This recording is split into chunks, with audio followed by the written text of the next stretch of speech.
الحمد للہ وکفیٰ وسلام علی عبادہ الذین اصطفیٰ اما بعد۔ اللہ تعالیٰ نے انسانوں کو ایک میدان دیا ہے جس کے مطابق وہ اعمال کریں اور اللہ کا قرب حاصل کریں۔ اس میدان میں سب سے بڑی چیز صحیح عقیدے کے بعد جو اللہ کا قرب دلاتی ہے وہ نماز ہے۔ جو آدمی جتنا اس کا پابند ہوگا وہ اللہ کی قربت میں چلا جائے گا،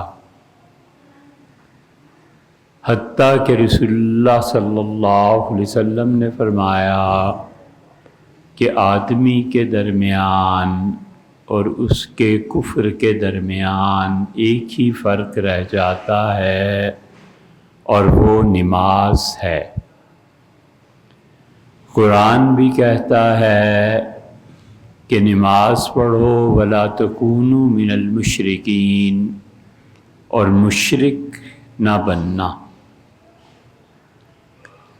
نماز اللہ کی اطاعت ہے، اور اس میں جب اپنے نفس کی آمیزش ہو جائے گی تو وہ فتوے کی زبان میں تو نہیں لیکن حقیقت میں اللہ کے ساتھ شرک ہو جائے گا کہ اپنے نفس کی اطاعت کرتا ہے اور اللہ کی نہیں مانتا۔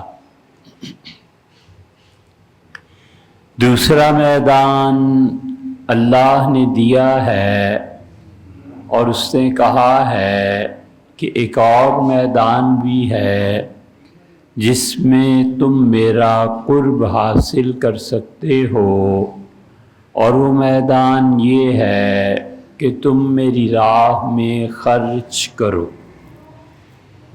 اس لیے جو لوگ بھی اسلام قبول کرتے تھے رسول اللہ صلی اللہ علیہ وسلم انہیں یہ سمجھاتے تھے کہ اللہ کا قرب حاصل کرنے کے لیے دوسری چیز جو تمہارے پاس ہے وہ یہ مال ہے جو اللہ نے دیا ہے، اور اس کے مطابق اللہ کا کام کرو۔ چنانچہ آپ نے بہت صاف لفظوں میں فرمایا کہ تم لوگ زکوٰۃ کے مال کو اپنے اصل مال سے الگ کرو، اور ایک مرتبہ فرمایا کہ لوگوں اگر زکوٰۃ کے مال کو اصل مال سے الگ نہیں کرو گے تو یہ صدقے کی ایک طرح کی نحوست پڑے گی اور تمہارا اصل مال بھی ضائع ہو جائے گا۔ تو اس لیے زکوٰۃ کے مال کے متعلق شریعت کہتی ہے کہ اسے اصل مال سے الگ کر دیا جائے، اس لیے کہ وہ مال اس سرمایہ دار کا نہیں ہے بلکہ وہ غریب لوگوں کا حق بنتا ہے، اور معاشرے میں غربت کا نہ رہنے دینا، غربت کو کم کرنے کی کوشش کرنا یہ ہر مسلمان کا فرض ہے۔ اس لیے شریعت کا حکم یہ ہے، چنانچہ سنن ابی داؤد میں آتا ہے کہ ایک عورت حضور صلی اللہ علیہ وسلم کی خدمت میں حاضر ہوئی اور اس نے آ کے کچھ باتیں عرض کرنا تھیں، تو آپ نے دیکھا اس نے 2 سونے کے موٹے موٹے کنگن پہن رکھے تھے۔ آپ نے فرمایا کہ کیا تم نے اس کی زکوٰۃ ادا کر دی ہے، یا تم یہ چاہتی ہو کہ اللہ تمہیں قیامت کے دن آگ کے جہنم کے 2 کنگن پہنا دے۔ تو خاتون اس کے دل میں اللہ کا ادب، احترام، آخرت کا خوف تھا، اور اس نے فوری طور پہ وہ دونوں کنگن اتار کے سامنے رکھے اور کہا اللہ کے رسول یہ اللہ کی امانت ہے، یہ آپ کے پاس ہے۔ اس لیے کہ نفقات خرچ کرنا، لوگوں پر اپنے پیسے کا خرچ کرنا، یہ ان بہت بڑی نیکیوں میں سے ہے جن پر انسان کی زندگی اور موت کا فیصلہ بھی ہوتا ہے، اور اسی طرح انسان اس ذریعے سے معاشرے میں غربت ختم کرنے کے لیے کام کرتا ہے۔ چنانچہ اس مال میں خرچ کرنے کو کچھ بھی نہ ہوتا تو آپ نے فرمایا کہ لوگوں یہ کفر سے تمہیں محفوظ رکھتا ہے، اور دوسری بات یہ ارشاد فرمائی کہ وَعَمْ مَيْتَةِ السُّوءِ، ذلت کی موت سے آدمی کو بچاتا ہے۔ ذلت کی موت سب سے بڑی یہ ہے کہ آدمی اس حال میں مر جائے کہ اللہ پر ایمان نہ رکھتا ہو یا کافر۔ حتیٰ کہ کفر کے زمانے میں جو لوگ خرچ کرتے تھے ان کو بھی فرمایا، ایک آدمی سخت گنہگار ہے مگر اللہ کی راہ میں خرچ کرتا ہے، اس کو بھی بتایا۔ چنانچہ حکیم ابن حزام رضی اللہ عنہ نے ایک دن عرض کیا کہ اللہ کے رسول میں لوگوں پر خرچ کرتا رہا اتنا کہ 1000 حاجیوں کو مکہ مکرمہ میں کھانا کھلاتا تھا حج کے دنوں، اور گن کے 1000 جوڑے لوگوں میں تقسیم کرتا تھا غریبوں، اور پھر اپنی خدمات انسانیت کے لیے کچھ عرض کی تو آپ نے ایک جملہ فرمایا، کہا کہ اسلمت علی ما اسلفت، یہ جو تم اتنا خرچ کرتے رہے ہو نا کفر کے دور میں، اللہ نے تم پر اس خرچ کرنے کی عادت طبیعت سے خوش ہو کے اسلام کا تحفہ تمہیں دیا، تم مسلمان ہو گئے۔ آدمی سوچے تو ایمان اور ایمان پہ موت کروڑوں اور اربوں روپوں سے بھی زیادہ قیمتی چیز ہے، تو اسلام یہ بتاتا ہے کہ لوگ اللہ کی راہ میں خرچ کریں، اس لیے وہ کہتا ہے کہ اپنے بعد چھوڑ کر بھی دنیا سے جاؤ۔ شریعت یہ بتاتی ہے کہ جو وراثت ہے یہ خود صدقہ جاریہ ہے، اور میت کو ان نیکیوں کا ثواب ملتا ہے جو وہ خود چھوڑ کر جائے، یا یہ کہ کوئی اس کے لیے ایصال ثواب کرے۔ امت پوری کا یہ عقیدہ ہے، پوری امت اس بات کو مانتی ہے کہ جو آدمی جو نیکیوں کا سلسلہ چھوڑ کر جاتا ہے اسے بھی جزا ملتی ہے، اور جو بھی لوگ اس کے لیے ایصال ثواب کرتے ہیں اس کو وہ چیز بھی ملتی ہے اور پہنچتی ہے۔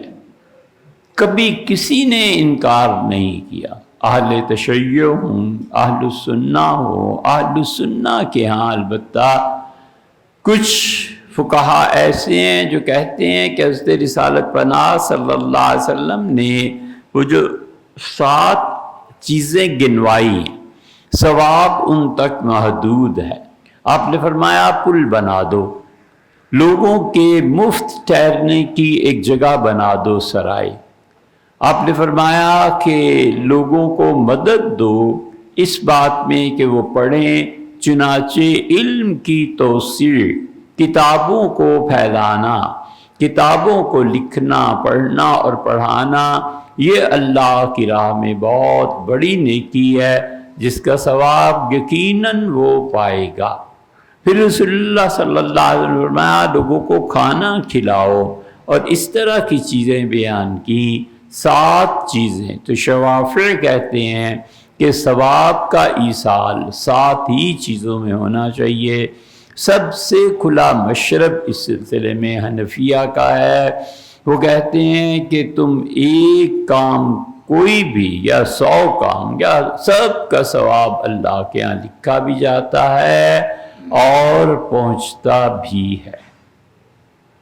اس لیے خدا کی راہ میں خرچ کرنا اور اللہ ہی کے لیے بچانا کہ یہ میرے بعد وراثت میں تقسیم ہو جائے، یہ شریعت کا اصول ہے، اور شریعت یہ اصول کی بات بتاتی ہے۔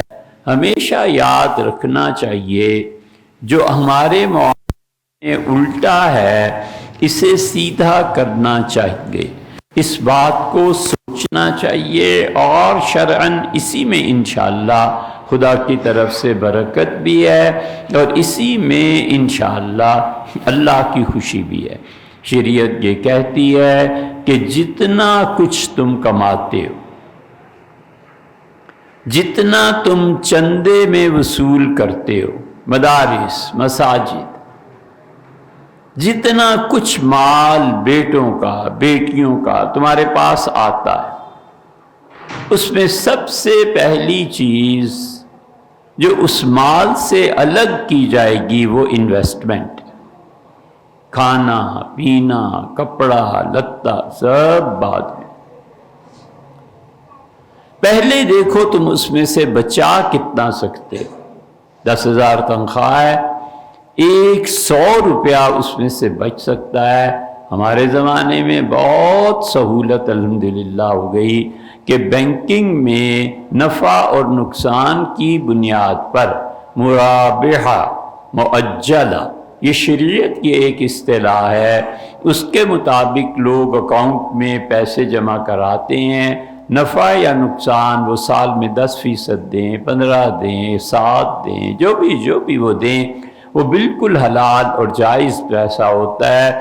وہ 10,000 کماتا ہے اور اس میں سے 100 روپے وہ بینک جا کر جمع کرا دیتا ہے کہ یہ سب سے پہلے جو پیسہ وصول ہوا ہے اس میں اتنا حصہ انویسٹمنٹ کا ہے۔ شریعت کہتی ہے کہ اس کے بعد 990 روپے بچ گئے، 9,990 بچ گئے، یہ خرچ کرو جہاں تمہاری مرضی، لیکن وہ اصول کی بات ہے کہ اگر 1,00,000 روپیہ ملتا ہے تو سوچ کے سب سے پہلے 5,000 اکاؤنٹ میں جمع کرانے ہیں کہ یہ وہ چیز ہے جو مجھے ذلت کی موت سے بھی بچاتی ہے، کفر کی موت سے بھی، اور یہ وہ چیز ہے جو کل کو مجھے ہاتھ پھیلانے سے محفوظ رکھے گی۔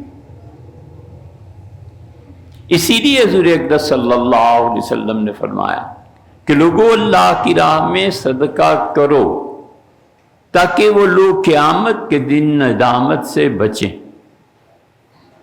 صحابہ رضی اللہ عنہ نے کہا اللہ کے رسول اگر مال صدقہ کرنے کے لیے نہ ہو، آپ نے فرمایا کماؤ، تجارت کرو، کچھ کرو، پیسہ کماؤ، اور پیسہ کما کر اللہ کی راہ میں اپنے ہاتھ سے صدقہ کرو۔ یہ یاد رکھنا، اپنے ہاتھ سے صدقہ کرنا بہت بڑی چیز ہیں، دونوں جائز۔ آپ نے اپنے سیکٹری کو پیسے دے دیے، بیٹے کو پیسے دے دیے کہ یہ اللہ کی راہ میں فلاں، بالکل ٹھیک، اور اپنے ہاتھ سے جا کر دینا اس سے افضل ہے۔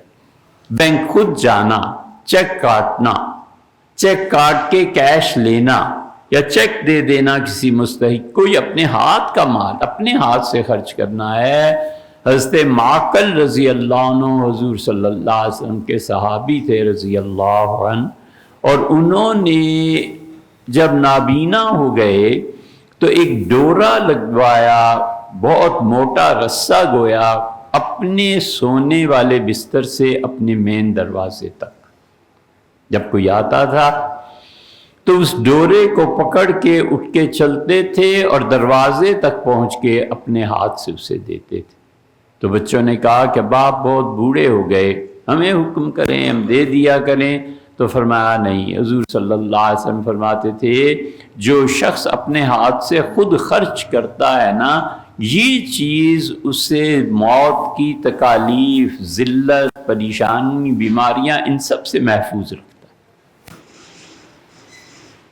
اس لیے سب سے اچھا یہ کہ اپنے ہاتھ سے صدقہ دے، اگرچہ دوسری صورتیں بھی جائز، لیکن یہ فرمایا. اس لیے اس کو کہا کہ محنت کرو، مزدوری کرو اس میں سے. اس نے کہا اللہ کے رسول جو محنت اور مزدوری نہ کر سکے، آپ نے فرمایا پھر دوسری صورت یہ ہے کہ تم اپنے کسی مسلمان بھائی کی جسمانی طور پر مدد کر دو. پانی کی ضرورت ہے، وہ لا دیا. اس کے گھر میں سامان ہے، منتقل ہو رہا ہے، اس میں مدد کر دی. فزیکلی مدد کرنا، چھوٹے موٹے کام ہوتے رہتے ہیں، ایک دوسرے کے سامنے پیش آتے رہتے ہیں. انسان سوچے ہمسایوں کے کتنے حقوق ہیں، وہ چیز پیش آتی رہتی.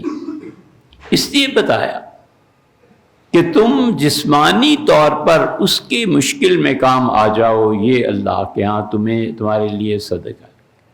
انہوں نے کہا اللہ کے رسول یہ بھی نہ کر سکے. تو آپ نے فرمایا تو اچھا بھئی، اگر تم مال بھی خرچ نہیں کر سکتے، جسم بھی خرچ نہیں کر سکتے، تو تم کسی کو اچھا مشورہ دے دیا کرو، اچھی نصیحت کر دیا کرو. اچھا مشورہ دینا، اچھی نصیحت کرنا، کوئی سر پہ چھوٹا بڑا ہونا چاہیے جس سے انسان مشورہ کرتا ہے، پوچھتا ہے.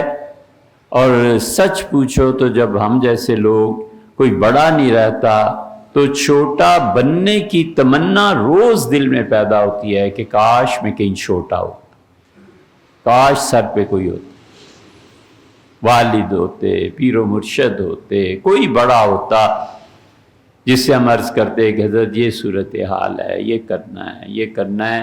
اس چھوٹا بننے میں کہیں رہنے میں بڑی خیر ہے، بڑا سکون ہے. اس لیے وہ معاشرت ختم ہو گئی نا اب ہمارے ہاں.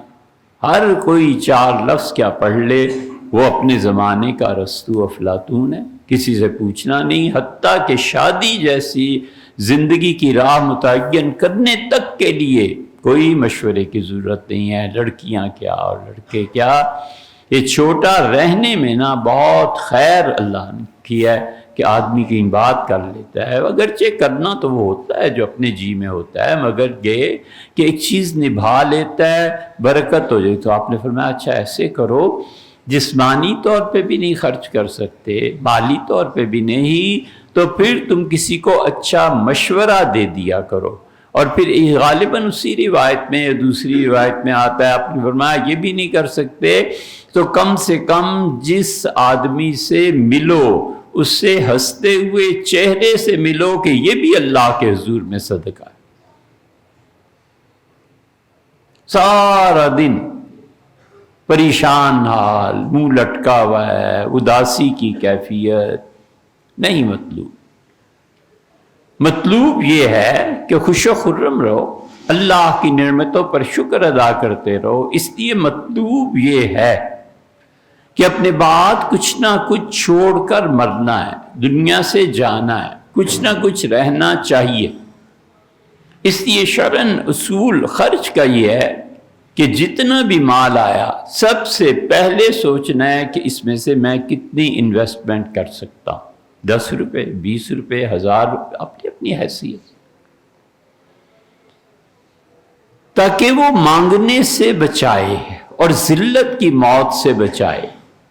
اس کے بعد جو پیسہ ہے اسے خرچ کرنا ہے. اسی لیے وہ حدیث بہت مشہور ہے، ہم نے کئی بار سنائی. حضرت رسالت پناہ صلی اللہ علیہ وسلم مکہ مکرمہ تھے، عمرے کی ادائیگی کے لیے حاضری ہوئی تھی. تو صبح کی نماز کے لیے تشریف لے جا رہے تھے اور ایک خیمے سے خون کی ایک لکیر. تو آپ رکے نہیں، نماز پڑھا کے واپس آئے تو فرمایا یہ کس کا خیمہ ہے؟ تو پتہ چلا حضرت سعد رضی اللہ عنہ. فرمایا یہ خون کا کیا قصہ ہے؟ انہوں نے کہا کئی برس پہلے سعد کے ران میں زخم آ گیا تھا اور اس کو لوہے سے داغ دیا گیا تھا، اور اب یہ زخم کل کھل گیا ہے کسی وقت اور یہ خون بہہ رہا ہے اور سعد بالکل نڈھال لیٹے ہوئے ہیں۔ آپ تشریف لے گئے تو سعد رضی اللہ عنہ سے گفتگو فرمائی۔ ان کا اللہ کے رسول میرا کوئی بیٹا تو ہے نہیں، ایک بیٹی ہے اور مال اللہ نے بہت مجھے دیا ہے، کیا کرنا ہے میں نے؟ یہ سب آپ رکھ لیں، اللہ کی راہ میں خرچ کریں۔ حضرت رسالت مآب صلی اللہ علیہ وسلم نے فرمایا نہیں سعد ایسے نہیں کرتے۔ انہوں نے کہا اللہ کے رسول چلیں آدھا لے لیں، فرمایا ایسے نہیں۔ انہوں نے کہا اچھا 1/3 لے لیں، 33%۔ آپ نے فرمایا الثلث، تیسرا حصہ، والثلث کبیر، اور تیسرا حصہ بھی سعد بہت زیادہ ہے۔ 66 حصے بیٹی کے لیے اور 33 حضرت رسالت پناہ صلی اللہ علیہ وسلم کو پیش کیے، اور آپ نے فرمایا الثلث والثلث کبیر، بڑا حصہ ہے مال کا سعد۔ اور 2-3 باتیں ارشاد فرمائیں۔ فرمایا سعد بے فکر رہو، ابھی تو تم جیو گے اور اللہ تمہیں بیٹے بھی دے گا، اور پھر ایک بڑی سلطنت کے ساتھ تمہارا ٹکراؤ ہوگا اور تم فتح تمہارے ذریعے سے ہوگی۔ وہ ایران کے ساتھ عربوں کا ٹکراؤ پہلا تھا، اور پھر رسول اللہ صلی اللہ علیہ وسلم سعد دیکھو اپنی اولاد کو کھاتا پیتا دنیا میں چھوڑ کے جانا، بجائے اس کے کہ تمہیں کچھ ہو جائے اور تمہارے بچے ہاتھ پھیلاتے پھر۔ یہ وہ چیز ہے۔ حضرت سعد رضی اللہ عنہ کی طبیعت، ان کا ذوق، ان کا مزاج ایسا تھا کہ مدینہ منورہ سے 8 میل دور ایک محل اپنے لیے بنوایا تھا، وہیں رہتے تھے۔ بہت فضائل ہیں ان کے، بہت۔ اور جب ان کا انتقال ہوا تو 8 میل تک لوگ برابر پیدل چل کے ان کا جنازہ کندھوں پہ رکھ کے مسجد نبوی تک لائے، اتنی مقبول شخصیت۔ فرمایا سعد ایسے نہیں کرتے، یہ اسلام کا مزاج ہے۔ ہم سب اس مزاج سے ہٹ گئے۔ 10,000 آیا اور 10 کا 10,000 خرچ ہو گیا۔ اے بھیا 10 روپے بچا لیتے، اللہ کی طرف سے ثواب پاتے، کوئی قربانی دے دیتے، اللہ کے ہاں سے اجر ملتا۔ وہ جو بچ گیا ہے نا 10 روپے 10,000 میں سے، یہ بھی خدا کی رحمت اور برکتوں کو کھینچ کے لے آتا ہے، اس لیے کہ اس انسان نے یہ رکھا ہے مشکل وقت کو حل کرنے کے لیے، اور اس نے رکھا ہے اس نیت سے کہ اللہ میری اولاد کو اس میں برکت دے۔ اسی لیے اللہ نے وراثت کا نظام مقرر کیا ہے، اور وراثت کا مال پاکیزہ ترین مال ہے، جو مل جائے تو بالکل پاک مال ہے۔ اور صحابہ رضی اللہ عنہ میں اسی لیے یہ وراثتوں کا سلسلہ چلتا تھا کہ وہ جانتے تھے کہ مالی طور پر اپنی اولاد کو کھاتا پیتا چھوڑ کے جانا یہ بہت بڑی نیکی ہے، یہ صدقہ جاریہ ہے جو آگے اولاد در اولاد منتقل ہوتا رہتا ہے۔ زمین کا خریدنا، کاروبار کا پھیلانا، کاروبار میں شراکت کا کرنا، شراکت کے حصوں میں اللہ نے برکت رکھی ہے، اور تھوڑا مال بھی خدا بہت چیزوں کے لیے پورا کر دیتا ہے، اس لیے کہ یہ مال بہت ہی قیمتی چیز بن جاتی ہے جب انسان کی ضروریات زندگی پوری بھی ہوتی رہیں اور کچھ نہ کچھ پس انداز ہوتا رہے۔ اسی اصول پہ مدارس بھی چلتے ہیں، اسی اصول پہ ادارے بھی چلتے ہیں کہ خرچ کتنا کیا اور بچایا کتنا. اور اس سے غفلت فرد میں بھی پائی جاتی ہے، اور اس سے غفلت ہمارے ملک میں حکمرانوں کی سطح تک پائی جاتی ہے ہی کچھ نہیں. جو ہے اسے ہم نے صحیح استعمال نہیں کرنا، بیچنا نہیں ہے. جو ہے اس کو فراڈ اور اس کو اپنی ذاتی جاگیر سمجھ کے اپنے ذاتی اثاثوں میں شامل کرنا ہے. یہ وہ تکلیف دہ امر ہے.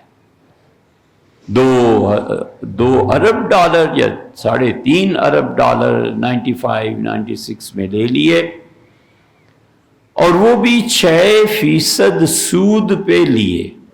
کوئی پوچھنے والا نہیں کہ وہ بتائیں تو صحیح اس کا کیا ہوا. وہ جو سود آپ نے دیا اس پہ 6 ارب تو آپ نے سود دے دیا ہے، 2.5-3 ارب آپ نے ادا کرنے ہیں. وہ پھر اصل رقم کا ہوا کیا؟ اور وہ کب سے مانگ رہے ہیں؟ کچھ نہیں. جب انہوں نے کہا کہ آپ کی 11 ارب ڈالرز کی جائیدادیں آپ کے سیاستدانوں کی ہمارے پاس ہیں اور ہم اسے پلج کر لیں گے، ہم اس پہ قبضہ کر لیں گے، تو اب ہوش آئی کہ اوفو، ہماری جائیدادیں، ہمارے آگے بچوں کی، بلاول کی اور اس کی اور اس کی اور زرداری صاحب اور فلانے اور فلانے، یہ سب کے سب اب یار کسی طرح یہ ادا کرنے ہیں.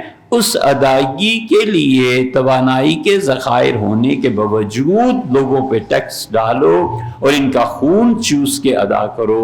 کوئی پوچھنے والا نہیں، کوئی سننے والا نہیں کہ صاحب اس کا بھی تو حساب دیں، جو اس وقت دیے تھے اس کا کیا ہو. اس لیے کہ شعور کی کمی ہے، اس لیے کہ تعلیم کی کمی ہے، اس لیے کہ قومی جد و جہد میں شرکت کی کمی ہے. اس لیے مذہبی رہنما وہ بھی اسی طرف کو ہیں. جائیدادیں، مشرف کو ووٹ دے دیا کہ آپ ہمارے پریزیڈنٹ ہیں، اور اس کے عوض میں کئی 100 کنال زمینیں اپنے نام ابھی تک نہیں کرائیں، لیکن ہے قبضہ. نام کرائیں گے تو سکینڈل بن سکتا ہے. یہ مذہبی رہنماؤں کا حال ہے جو اتنی بات نہیں جانتے، اتنی موٹی بات نہیں جانتے کہ جو چیزیں فرض اور واجب کے درجے میں نہیں ہوتی. حالات اور واقعات مستحب چیزوں کے خلاف فیصلہ کرنا پڑتا ہے تو حکومت کو یہ حق حاصل ہے کہ وہ فیصلہ کر گزرے. ملکی سطح پہ، معاشرے کی سطح پہ، حتیٰ کہ ماں باپ کی سطح پہ انہیں یہ حق حاصل ہے کہ جو چیز شریعت نے ضروری قرار نہیں دی. ایک بات ہے جو حضور صلی اللہ علیہ وسلم کے زمانے میں ہوئی، رسم و رواج ایسے تھے، معاشرہ ایسا تھا، سوسائٹی ایسی تھی. اب سوسائٹی میں چینج آ گئی. اب حکومت کہتی ہے کہ وہ چیزوں کو یار ہم مانتے ہیں. حضرت رسالت پناہ صلی اللہ علیہ وسلم کے کسی فعل پہ اعتراض کر کے جہنم کا ٹھکانہ کرنا ہے، لیکن اب سوسائٹی ایسی نہیں ہے، ہمیں اپنا قانون بنانا ہے. فقہا کہتے ہیں آپ بنائیں. اس کی ایک چھوٹی سی مثال، ہمارے ہاں ابھی نکاح کا مسئلہ چلا تھا کچھ ہفتے پہلے کہ شادی کی عمر کا تعین کیا ہونا چاہیے. حکومت نے کہا 18 سال ہونا چاہیے. جاہل مولوی پل پڑے، ان کا سربراہ جنوبی افریقہ میں آؤں گا 10 سال کی لڑکیوں کی شادی کراؤں گا. اب آئے بھی آ گئے نا، ایک شادی کرائی ہے. لمن تقولون ما لا تفعلون، لوگوں اپنی زبان سے کیوں ایسے دعوے کرتے ہو جو تم نہیں عملاً کر سکتے. کبر مقتن عند اللہ، اللہ کو شدید غصہ آتا ہے اس انسان پہ جو کہے اور کرے نہیں. حضرت رسالت مآب صلی اللہ علیہ وسلم پر اعتراض کرنے والا پورا مکہ موجود تھا، حرمین شریفین۔ یہودیوں نے حضور صلی اللہ علیہ وسلم کو دیکھا کہ وہ فارغ ہوتے ہیں بیٹھ کے، انہوں نے اس پہ بھی اعتراض جڑ دیا اور اعتراض کیا سیدنا عمر رضی اللہ عنہ، تمہارا نبی تو ایسا ہے جو عورتوں کی طرح بیٹھ جائے۔ سیدنا عمر رضی اللہ عنہ بھی صحیح جواب، بہت ان کے تو خیر ویسے بھی بہت عجیب جواب ہوتے تھے، فرمایا اچھا ہے نا، اللہ کا شکر ہے ہمارے نبی نے ہمیں یہ بھی سکھایا تمہارے محتاج تو نہیں ہے۔ اس حد تک اعتراضات تھے، سیرت کی کتابوں میں آتا ہے۔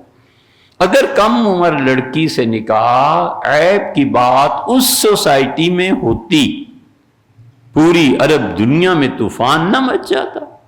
اس سوسائٹی میں اسی سے ملتی جلتی ایک بات، منہ بولا بیٹا، منہ بولی بیٹی، منہ بولا بیٹا، ایک عورت کو طلاق دے دیتا ہے اور جو اسے بیٹا کہتا تھا وہ اس سے نکاح کر لیتا ہے۔ یہ حضور صلی اللہ علیہ وسلم کے ساتھ پیش آیا تھا۔ زینب رضی اللہ عنہ کا نکاح زمین میں رسول اللہ صلی اللہ علیہ وسلم کے ساتھ نہیں ہوا۔ حضرت زینب رضی اللہ عنہ کو جب طلاق دی، حضرت زید نے، جو آپ کے منہ بولے بیٹے تھے، لوگ کہتے تھے زید ابن محمد، بہت دلچسپ بات ہے۔ اللہ نے کہا لوگوں کو پکارو ان کے باپ کے اصل نام سے، اور رات تک زید ابن محمد تھے، صبح اٹھے تو زید ابن حارثہ ہو گئے تھے، ہر کوئی اصل باپ کا نام۔ انہیں دکھ ہوا، شوق لگا کہ حضور صلی اللہ علیہ وسلم کے نام کے ساتھ میرا نام ختم ہو گیا۔ اللہ نے اس شخص کے لیے قرآن نازل کر کے اس کا لفظ، اس کا نام قرآن میں لیا، قیامت تک پڑھا جائے گا۔ فلما قضا زید منہا، زید جب آپ کی پھوپھی زاد بہن کو طلاق دے چکے، زوجنا کہا، میں نے آپ کا، اللہ کہتا ہے، نکاح آپ سے اس کا کر دیا۔ چنانچہ حضور صلی اللہ علیہ وسلم ختم ہونے کے بعد حضرت زینب رضی اللہ عنہ کے یہاں گئے اور نے کہا اللہ نے میرا اور آپ کا نکاح کر دیا ہے۔ حضرت زینب رضی اللہ عنہ عمر بھر حضور صلی اللہ علیہ وسلم کی بیویوں سے کہتی تھی کہ تم لوگوں کے نکاح تو یہی ہوئے تھے، میرا تو آسمان پہ پڑھایا اور خود اللہ نے۔ اس پہ طوفان اٹھا، عربوں نے کہا فو، اب یہ اسلام دیکھو، بہو سے نکاح بھی جائز ہے۔ انہیں کون سمجھائے کہ یار وہ منہ بولے بیٹے تھے، حقیقی تھوڑے ہی تھے۔ اس بات پہ قرآن، اللہ نے کہا ہے نبی ہم نے آپ کو آزمایا ہے اس سال۔ وہ کم عمر لڑکی سے نکاح اگر اتنا ہی بڑا جرم ہوتا تو اللہ کچھ تو کہتا، اللہ نہیں تو حضور صلی اللہ علیہ وسلم کے دشمن ہی کچھ کہہ دیتے، کچھ بھی نہیں۔ ہمارے زمانے میں حالات بدل گئے، ہم کہتے ہیں کہ حکومت وقت اگر کوئی فیصلہ فرض واجب کے درجے کی ممانعت نہ ہو، کتاب و سنت کی خلاف ورزی اس درجے کی نہ ہو، تو بدلے ہوئے حالات میں حکومت کو حق حاصل ہے کہ وہ قانون بنائے۔ انہوں نے 18 برس کا بنا دیا، بسم اللہ، اس میں کیا لڑائی جھگڑے کی بات؟ اسلام تو ہمیں یہ سکھاتا ہے۔ اس لیے وہ جو قرضہ، وہ لین دین، وہ اتنے ارب ڈالر ہم اپنے خون سے اب پے کریں، یہ سب شعور کی کمی ہے۔ گورنمنٹ جو صحیح کام کیا اس نے 18 سال کی قید اگر لگا دی ہے، بالکل ٹھیک کیا ہے، ہونی چاہیے، کوئی حرج نہیں۔ اور اگر یہ اربوں ڈالر کا قصہ ہے تو کوئی نہیں پوچھتا کہ صاحب وہ گئے کہاں، وہ پیسے ہیں کہاں، کس عقل کی روح سے؟ شریعت تو بہت بات کی بات ہے نا، عقلاً آپ بتائیں کس طرح مہنگائی ہو رہی۔ اب وہ تیل مہنگا ہو گیا ہے، اور تیل مہنگا، پیٹرول مہنگا، یہ قرضہ اتر جائے، پھر خیر سے بجلی کی باری آ جائے گی کہ بجلی تو پیدا ہی نہیں ہو رہی، لہٰذا اب ہم بجلی پہ ٹیکس لگائیں گے۔ دیکھتے جاؤ ان کے لچھن، اور شعور پیدا کرنا مقصود ہے بچوں۔ یہاں جو آپ آتے ہیں، ہم اس لیے اس موضوع پہ بات کرتے ہیں کہ آپ اور ہم جاگیں۔ یہ جو کچھ ہو رہا ہے یہ انسانوں پہ ظلم ہے۔ ہماری اولادیں نہیں پڑھ سکیں گی، ہمارے بچے نہیں پڑھ سکیں گے، ہماری بیٹیوں کے لیے صحیح رشتے ڈھونڈنا دشوار ہو جائیں گے۔ ٹھنڈے مزاج سے. خدا کی بہت بڑی نعمت ہے ٹھنڈا مزاج. ٹھنڈے مزاج سے سوچو کہ ہم کس طرح گیند بنے ہوئے ہیں، جو چاہے ہاکی لے لے اور جو چاہے اسٹک لے لے اور جو چاہے بلہ لے لے.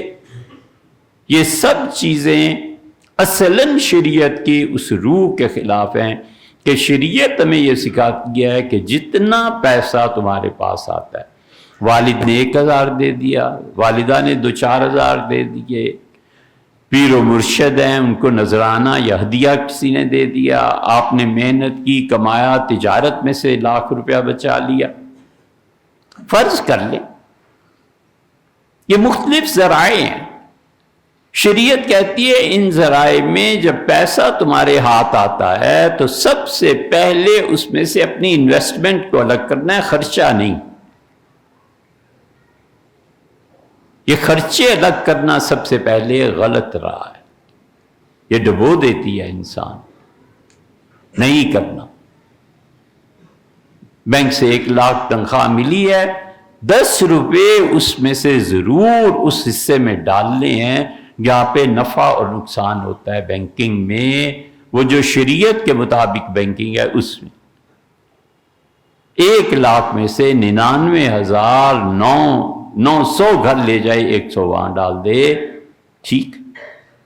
سب سے پہلے اپنی آمدن میں سے انویسٹمنٹ، اور انویسٹمنٹ کے بعد پھر جو خرچے ہیں وہ کرتا رہے. اس میں اللہ کی خوشی ہے، اس میں اللہ کی رضا ہے. 10 روپے میں آپ نے اللہ کو راضی کرنے کا سامان کر لیا. آپ سمجھتے ہیں گھر کا خرچہ 2,00,000 3,00,000 ہے، اللہ کا شکر ہے آمدن میری 10 لاکھ ہے، 7 لاکھ اٹھایا اور انویسٹمنٹ میں ڈال دیا، زمین خرید لی، کچھ کر لیا. یہ شریعت ہے. اس شریعت پہ کیوں نہیں عمل کرتے؟ تاکہ اس کے پاس پیسہ بچے. جب پیسہ بچے گا وہ اللہ کی راہ میں خوشی سے خرچ کرے گا.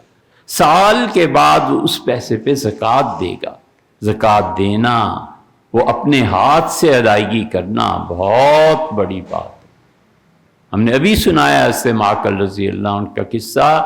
نابینا ہو گئے اور پیسے جو بھی چیز تھی، کھانا یہ وہ، ڈورا لگوا لیا اپنے پلنگ سے، سونے کی جگہ سے اور مین دروازے تک.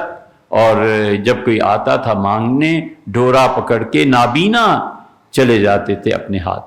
بچوں نے کہا ابا آپ بہت بوڑھے ہو گئے ہیں، والد آپ ہمیں دے دیا کریں، کیوں اتنی زحمت؟ انہوں نے کہا نہیں بچوں، میں نے حضور صلی اللہ علیہ وسلم سے سنا ہے، آپ نے فرمایا صدقے کا مال اپنے ہاتھ سے خرچ کرنا ذلت کی موت سے بچاتا ہے. ذلت کی موت سے کیا بچاتا ہے؟ ثم نقد. ایسے چل پڑا، چٹکی بجاتے چل پڑا، بس ابھی ٹھیک ٹھاک تھے، ابھی نماز پڑھی، مسجد سے نکلے، ختم ہو گئے. ابھی بیٹھے بیٹھے باتیں کر رہے تھے، ایک طرف جھکا سر اور ختم ہو گئے. نہ نزا کی کوئی تکلیف، نہ کسی کے تانے، نہ خدمت کا موقع. حدیث میں ثم نقد، پھر اس طرح ہو جاتا ہے.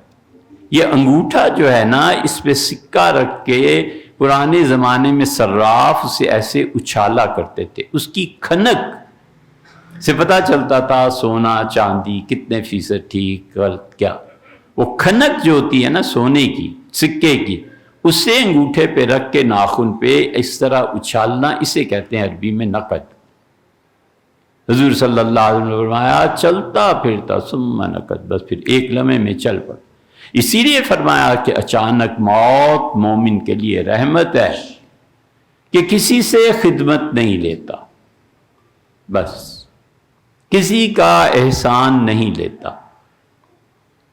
اور فرمایا نزع کی تکلیف سے بچتا ہے.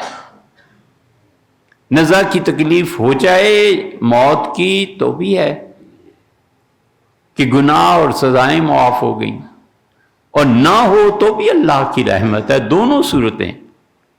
اور کافر کے لیے فرمایا کہ جو اچانک چل بسا، نہ اسے استغفار کا موقع ملا نہ اسلام.